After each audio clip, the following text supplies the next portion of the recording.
One of the basic rights of humans is freedom of expression, and it is often regarded as an integral concept in modern liberal democracies. Here's a special segment compiled by News First on freedom of expression.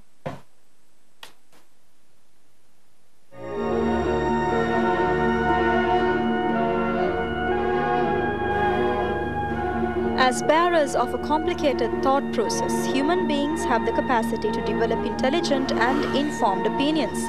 Human beings also need outlets to express these views, and they also need to be heard.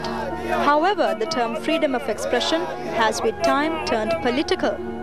The right to freedom of speech, an integral part in modern liberal democracies, is guaranteed through international law and Article 14 of Chapter 3 under Fundamental Rights in the Constitution of Sri Lanka.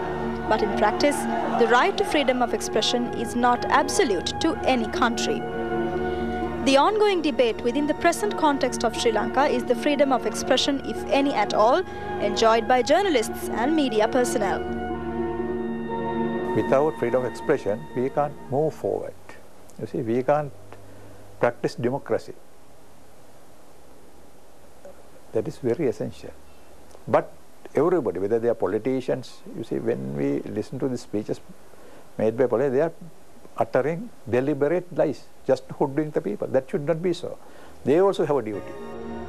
Since 2005, 12 journalists and other media workers have been reported killed, and according to the Free Media Movement, 5 have been abducted.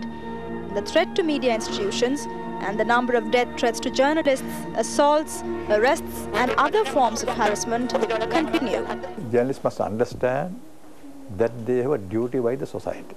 You see, for instance, they can't write something offensive, something they know that it is not accurate or wrong. You see, they have to verify news before writing.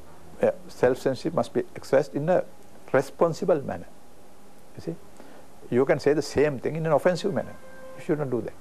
The right to free speech and expression is subject to various restrictions. These restrictions lie mainly on public acts and utterings that impinge on national security, contempt of court, defamation, hate speech, and sound pollution. But between freedom and censorship, where is the line drawn? What is this line, and how do we adhere to it? The lack of opportunity to free expression essentially means the lack of space to express the other's opinion. In such society, there is no way forward. Do these voices reflect that our society has stopped spinning its wheels, or that it's moving backwards?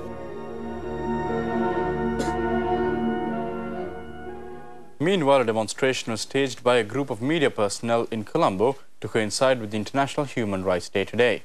Protesters demanded that journalists